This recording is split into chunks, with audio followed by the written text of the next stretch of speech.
welcome to the Cigna Check-In, a series based on the findings of the ongoing Cigna COVID-19 Impact Study.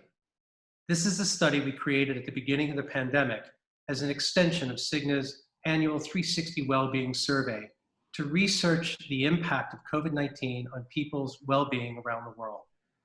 Here, we will deep dive into the triggers of stress, where they may come from, why stress may be heightened in these unprecedented times, and most importantly, to give you the tools and information you need to perform successful stress care check-ins on your employees or team members in your company.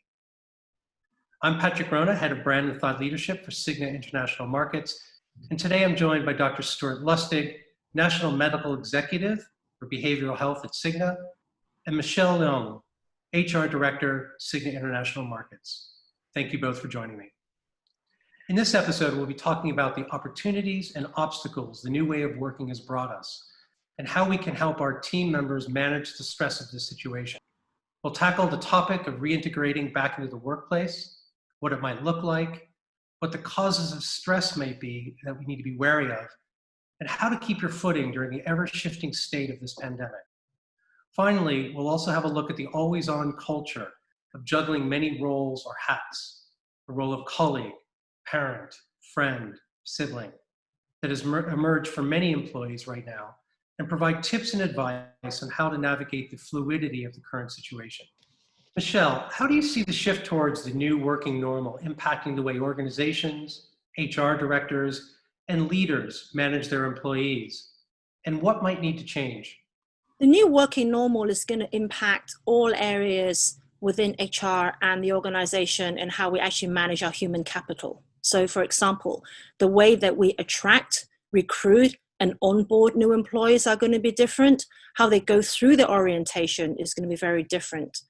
We'll be looking at a set of different leadership competencies to make sure that the leaders are equipped to manage a virtual workforce. They're then able to measure performance and contribution for a virtual workforce. And then finally, how do we think about talent deployment when travel restrictions were likely to still be in place? We will not be able to travel as freely. We will not be able to meet other colleagues in different offices as freely as we used to before. But how do we still keep the connection? How do we build our network?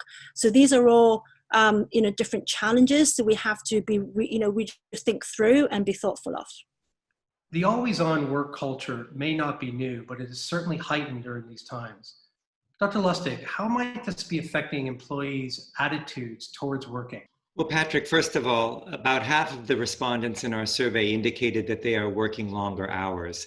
And so it's important for managers in particular and employers to realize that employees are juggling more now than probably ever before.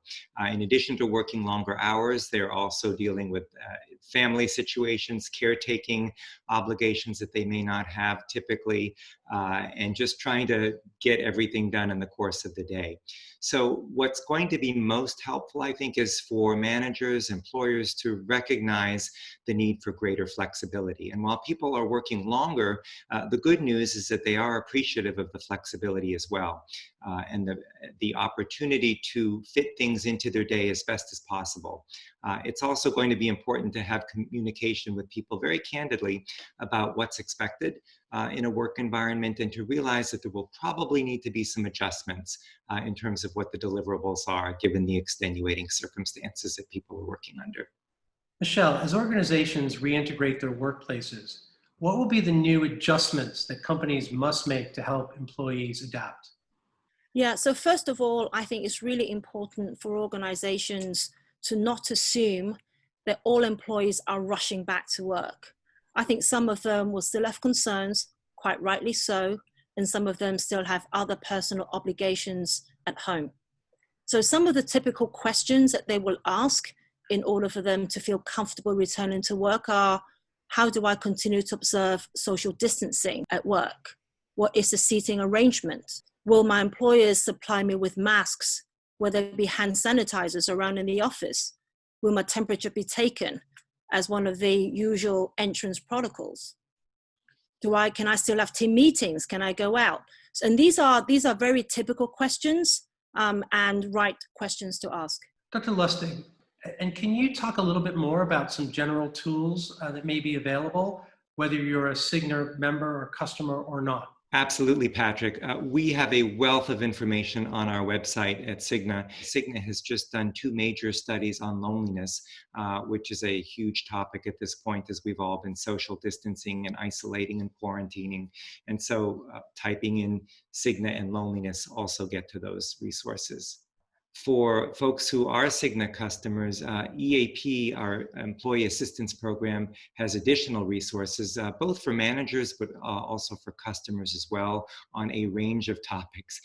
Everything from how to get through the COVID-19 epidemic to taking care of your kids, finding childcare, finding elder care services, a whole host of material that's just right there and available. And of course, people can always call in and speak with a specialist as well. Michelle, why is it important to check in on employees during this transition period as people are going from one mode of working to another? Yeah, so first of all, check-in conversations should not be one-way conversations, i.e., it's not where managers have the conversation with the employees to check in how much work they've done. These check-in conversations, particularly during the transition period, are really important for managers themselves to understand what more they can do to support their team and their employees.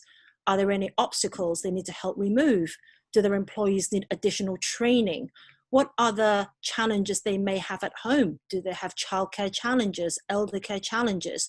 And I think these conversations must be made frequently. Dr. Lustig, what are the positive outcomes of fostering an effective check-in culture that organizations can expect? One of the most important positive outcomes of a check-in culture is that it helps us to really stay connected with each other. It helps employees to understand that their managers care about them as people, as well as employees, and helps people not be alienated in the work environment. One of the big concerns about people being alienated either from each other or from the work that they're doing is that they're more likely to leave. They're more likely to go looking for another job. And so anything we can do to help people stay connected and feeling cared about is useful to do at this point. Unfortunately, that's all we have time for today. Thank you both for joining me. We know organizations face unprecedented change as we work through this current situation, and the new way that we work is bound to heighten stress in different ways for different employees. That's why as leaders and managers, we need to be ready and proactive in creating ways to control and overcome the stressors that our team members are facing. Making sure that you perform regular stress care check-ins with your colleagues, your team members, or your employees is certainly a powerful way to start. For more information on how to perform impactful stress care check-ins, find helpful tools and information, and receive the most up-to-date Cigna Insight initiatives, please visit our dedicated hub. I look forward to welcoming you back to our next episode coming soon. Thanks again.